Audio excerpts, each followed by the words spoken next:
안녕하세요. 예순의 교회 유튜브 채널에 오신 여러분들을 진심으로 환영하고 축복합니다. 무더운 날씨가 연일 지속되고 있는데요. 계절의 변화만큼이나 우리의 삶에도 크고 작은 변화들이 끊임없이 일어나고 있습니다. 또 때로는 우리의 감정도 시시때때로 변화하기 마련인데요.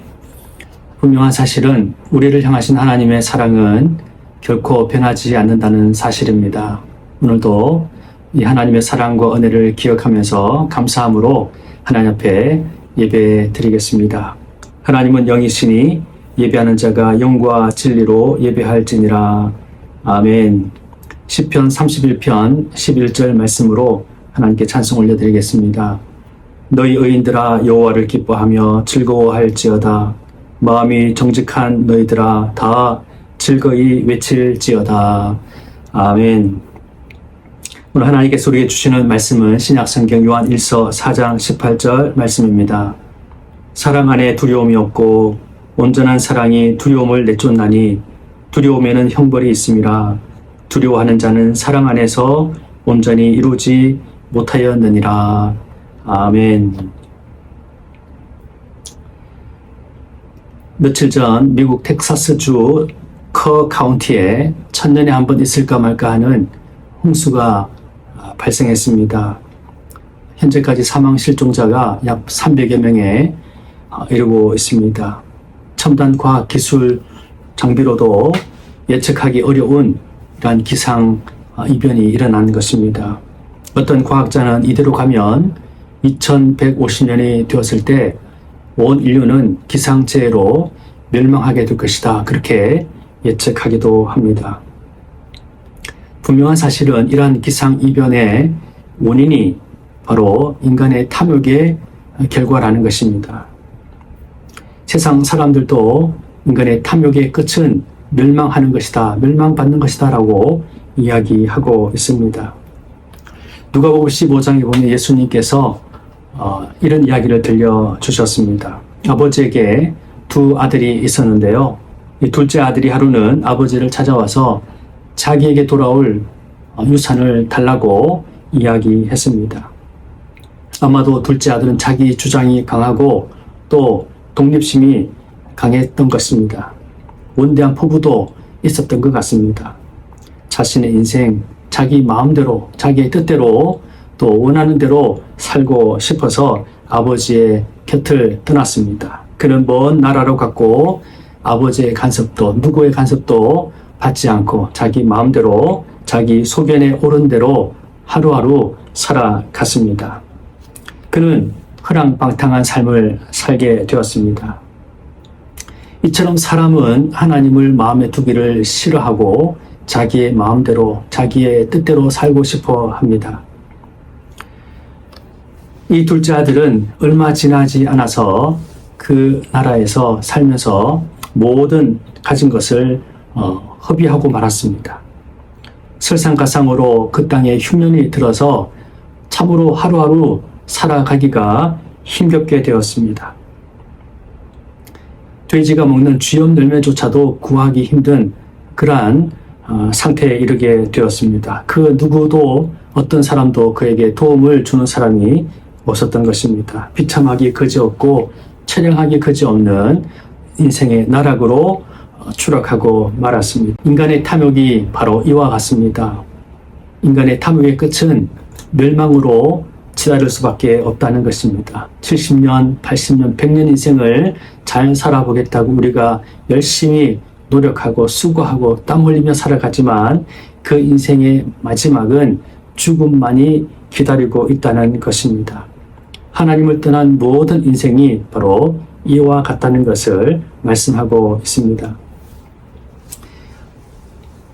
야고보서 1장 15절 말씀에 보면 욕심이 잉태한 즉 죄를 낳고 죄가 장성한 즉 사망을 낳느니라 말씀하고 있습니다. 모든 인간이 이 죽음의 길로 나아가게 되는데요. 그 원인이 바로 인간의 죄 때문이고 그 죄의 원인이 바로 욕심이라고 성경은 우리에게 말씀하고 있습니다. 욕심대로 살면 죄 가운데 빠지게 되고 그 열매는 사망에 이르게 된다는 것이 성경의 가르침입니다. 놀라운 사실은 인생의 밑바닥까지 내려갔을 때 이 둘째 아들의 마음에 심경의 변화가 일어났습니다. 그리고 그는 이렇게 고백하고 있습니다. 이에 스스로 돌이켜 이르되 내 아버지 집에는 양식이 풍족한 품꾼이 얼마나 많은가. 나는 여기서 줄여 죽는구나. 내가 일어나 아버지께 가서 이르기를 아버지, 내가 하늘과 아버지께 죄를 지었사오니 지금부터는 아버지의 아들이라 일컬음을 감당하지 못하겠나이다. 나를 품꾼의 하나로 보소서 하리라. 이렇게 마음에 결단하고 이제 아버지께로 돌아가게 된 것입니다. 여러분, 사람이 잘 될 때, 또 풍족할 때, 모든 것이 문제가 없을 때, 그때는 하나님을 잘 찾지 않습니다. 그러나 인생의 고난을 당하고 또 풍파가 칠 때 우리는 우리의 마음속에 겸손한 마음을 갖게 되고 하나님을 찾게 된다는 사실입니다. 오늘 저와 여러분의 인생 가운데 여러 가지 힘들고 어렵고 낙심이 되고 환난이나 풍파가 닥쳐오는 거 결코 나쁜 것이 아닙니다. 그 순간 그 고난의 자리 앞에서 우리는 다시금 눈을 들어서 하나님을 바라볼 수 있어야 합니다. 겸손하게 나를 내려놓고 다시 하나님을 바라볼 때 바로 그 자리가 고난의 자리이고 비참한 자리일지라도 바로 축복의 자리로 바꾸어진다는 사실입니다. 지금 이 둘째 아들의 상태가 바로 그러한 상태가 되었습니다. 이제는 죽기 바로 직전에 이르렀을 때 아버지를 생각하게 되고 자신의 죄를 깨닫게 되었습니다. 그리고 이제는 아버지께로 돌아가리라 결단하고 자기 자신을 온전히 내려놓고 이제는 종으로 품꾼으로 아버지께 나아가리라 결단하고 있었던 것입니다. 이제 이 아들이 돌이켜서 아버지께로 발걸음을 향하고 있을 때 놀라운 사실은 아버지가 아들을 기다리고 있었다는 것입니다. 아들이 아버지를 찾아간 것처럼 보이지만 아버지는 아들을 끊임없이 아버지의 곁을 떠난 그 순간부터 끊임없이 하루도 빠짐없이 아들을 기다리고 아들을 바라보고 있었다는 사실입니다. 먼 거리에서 참으로 비참한 몰골로 아버지께로 향하고 있는 아들을 바라보신 아버지는 아들에게 달려가서 아들의 목을 끌어안고 그의 얼굴에 입 맞추고 그들을 부둥켜 안고 집으로 돌아왔습니다. 집으로 돌아온 아버지는 이렇게 이야기합니다. 아버지는 종들에게 이르되 제일 좋은 옷을 내어다가 입히고 손에 가락지를 끼우고 발에 신을 신기라. 그리고 살찐 송아지를 끌어다가 잡으라. 우리가 먹고 즐기자. 이 내 아들은 죽었다가 다시 살아났으며 내가 잃었다가 다시 얻어노라 하니 그들이 즐거워하더라. 이전에 한 번도 경험해 보지 못했던 잔치가 벌어졌습니다. 여러분, 이 잔치 자리에 가장 행복하고 기뻤던 사람은 누구일까요?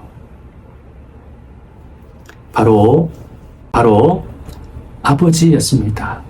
아버지는 돌아온 이 둘째 아들을 얼마나 기뻐했는지 모릅니다. 그리고 이 둘째 아들도 크게 기뻐했습니다. 상상할 수 없었던 사건이 지금 그에게 벌어지고 있는 것입니다. 이전에 아버지와 함께 살 때 경험해 보지 못했던 그러한 기쁨을 지금 경험하고 있습니다. 그의 손에는 가락지가 끼워져 있었고 그의 몸에는 아름다운 옷이 입혀져 있었습니다. 많은 사람들이 함께 즐거워하고 기뻐하고 있습니다. 그런데 이 광경을 지켜보고 있던 사람들 중에 아주 심기가 불편한 사람이 있었습니다. 바로 그의 형이었습니다. 큰 아들이었습니다. 큰 아들은 둘째 아들이 이렇게 거지 꼴로 돌아온 것이 못마땅했고 또 둘째 아들에게 반지를 끼워주고 좋은 옷을 입혀주시고 또 잔치를 벌여주시는 이 아버지가 아주 못마땅했습니다. 그래서 시기하고 질투하고 지금 분노하고 있는 모습을 성경에서 보여주고 있습니다. 여러분, 아버지가 베푼 잔치 자리에 함께 기쁨으로 참여하지 못했던 이 큰아들, 왜 이러한 모습을 보이고 있을까요?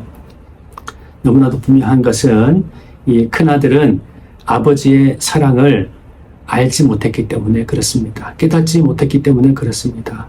큰아들은 여전히 많은 것을 누리고 살고 있었음에도 불구하고 그의 마음속에는 어떠한 아버지의 사랑에 대한 감격도 기쁨도 감사도 없었습니다. 누가복음 15장 1절 2절 말씀에 보면 이렇게 말씀하고 있습니다. 모든 세리와 죄인들이 말씀을 들으러 가까이 나오니 바리새인과 서기관들이 수군거려 이르되 이 사람이 죄인을 영접하고 음식을 같이 먹는다 하더라.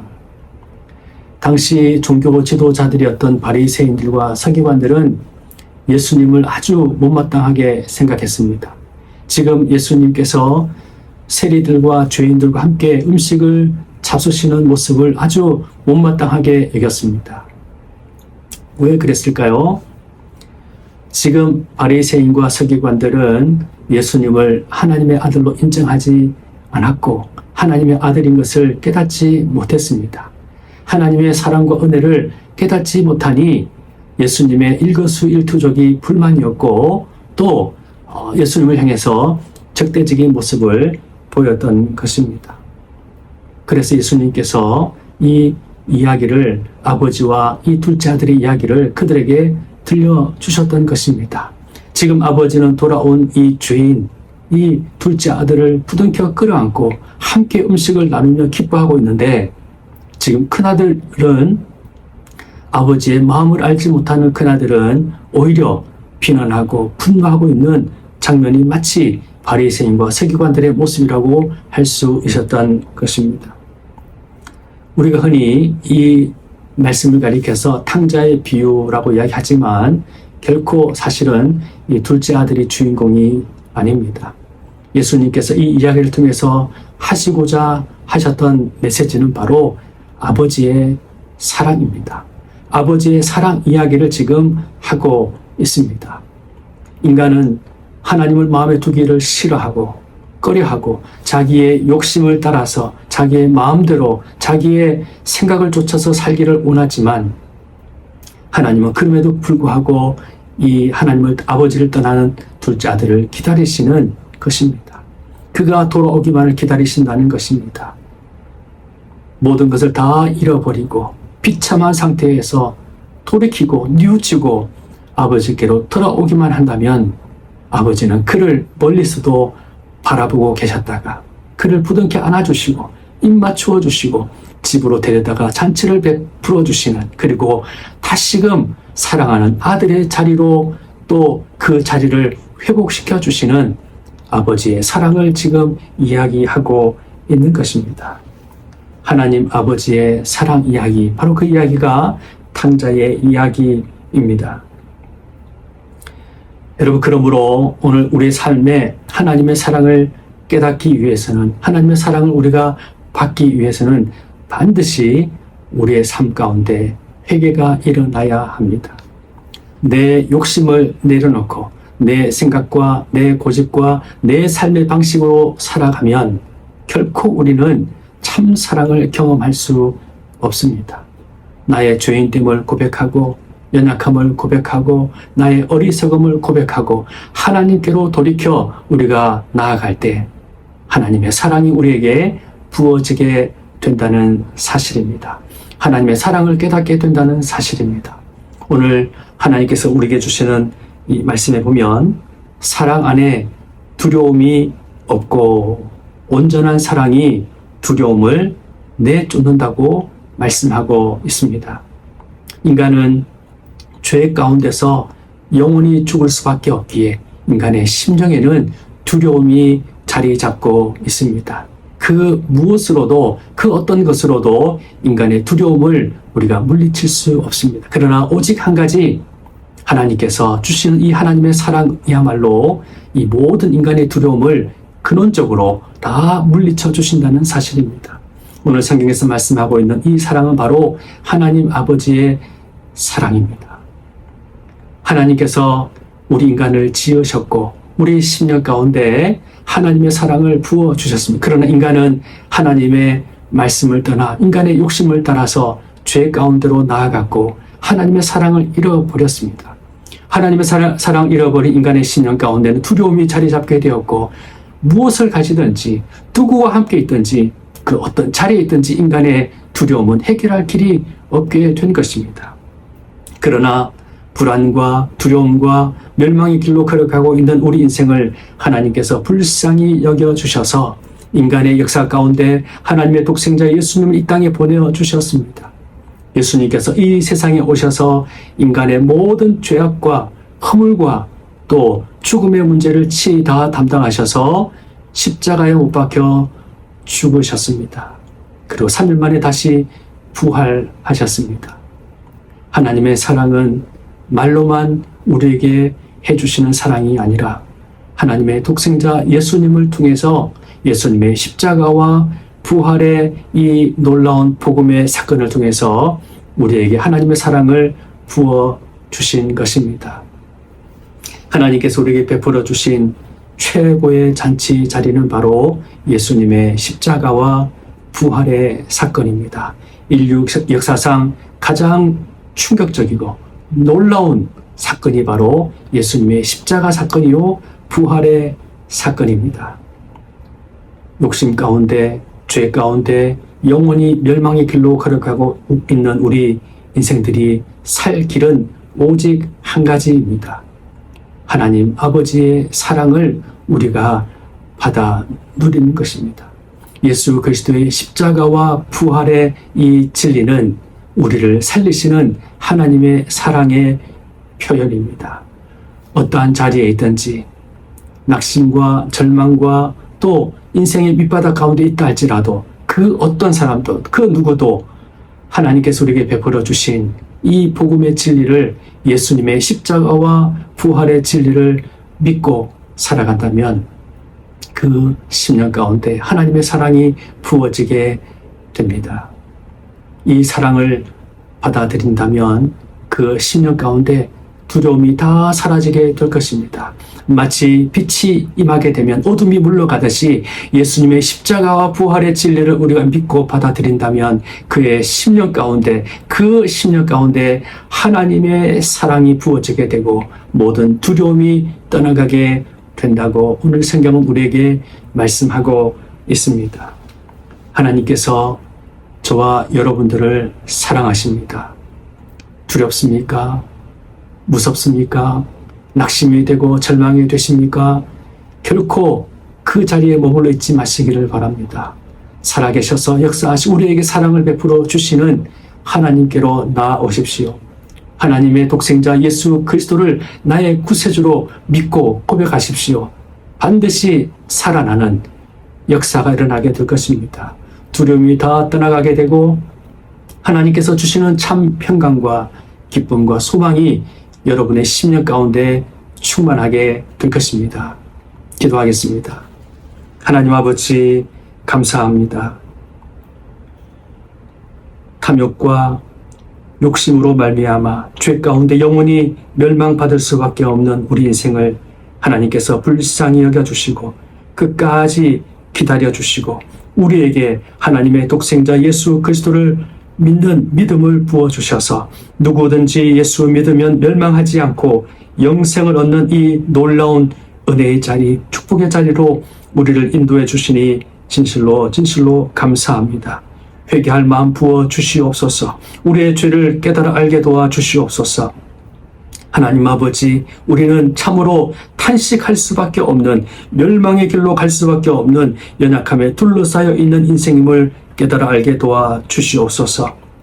주님, 하나님의 사랑과 그 은혜를 힘입어 우리가 다시금 영원한 생명을 얻고 하나님의 자녀로 우리가 살아갈 수 있다는 이 사실을 깨달아 알게 도와 주셔서 날마다 하나님의 사랑에 힘입어 감사하고 감격하고 찬송하는 삶이 되게 하여 주옵소서. 우리 나라와 민족을 하나님 불쌍히 여겨주시고 통치하여 주시고 이 땅에 하나님의 나라가 임하게 도와주시고 주의 복음이 온전히 전파되게 도와주시며 온 열방 가운데 하나님의 사랑이 넘쳐날 수 있도록 인도하여 주셔서 죽어가는 영혼들이 주님께로 돌아오는 생명의 역사가 일어나게 하여 주옵소서. 이제는 우리 구주 예수 그리스도의 크신 은혜와 하나님 아버지의 무한하신 그 크신 사랑과 성령의 교통하시며 역사하시며 충만하심이 예수의 교회 모든 구독자들과 함께 예배하는 모든 주의 백성들 머리 위에 이제로부터 영원토록 함께 하옵시기를 간절히 축원하옵나이다. 아멘.